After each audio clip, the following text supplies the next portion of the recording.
અહેમદાબાદ મિત્ર ન્યૂઝમાં આપનું સ્વાગત છે।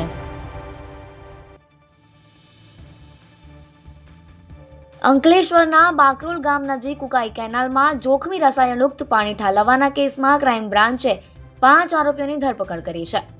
14 ફેબ્રુઆરીએ ઉકાઈ યોજનાની નહેરમાં હેઝાર્ડસ કેમિકલ વેસ્ટ ઠલવાયું હતું। કેમિકલની તીવ્રતાથી નહેરમાં માછલીઓ મૃત્યુ પામી હતી અને પાણીનો રંગ પણ બદલાઈ ગયો હતો। ઉકાઈ જમણાકાંઠા નહેર વિભાગના નાયબ કાર્યપાલક ઇજનેર શિલ્પા ભાલાણીએ પાનોલી પોલીસ મથકે ફરિયાદ નોંધાવી હતી। પોલીસે 150થી વધુ સીસીટીવી ફૂટેજ તપાસ્યા બાદ એક સંદિગ્ધ આઈસર ટેમ્પો શોધી કાઢ્યો। ટેમ્પો ચાલક મોહમ્મદ શમીઉદ્દીન શેખની પૂછપરછમાં વચેટિયા લોકમાન ઇદ્રીસીનું નામ ખુલ્યું। તપાસમાં જાણવા મળ્યું કે અંકલેશ્વર જીઆઈડીસીની ક્યુવી લેબ પ્રાઇવેટ લિમિટેડમાંથી 25 લીટરના 200 ડ્રમ રાસાયણિક પાણી લવાયું હતું। પોલીસે કંપનીના સંચાલકો કૃપેશ પટેલ, ચિંતન ચૌહાણ અને વેદાંત શાહની ધરપકડ કરી છે। કેમિકલ નિકાલનો કોન્ટ્રાક્ટ ધરાવતા અબ્દુલ વહાબને વોન્ટેડ જાહેર કરાયો છે। આ કેસમાં અપરાધ માનવ વધનો ગુનો પણ નોંધવામાં આવ્યો છે।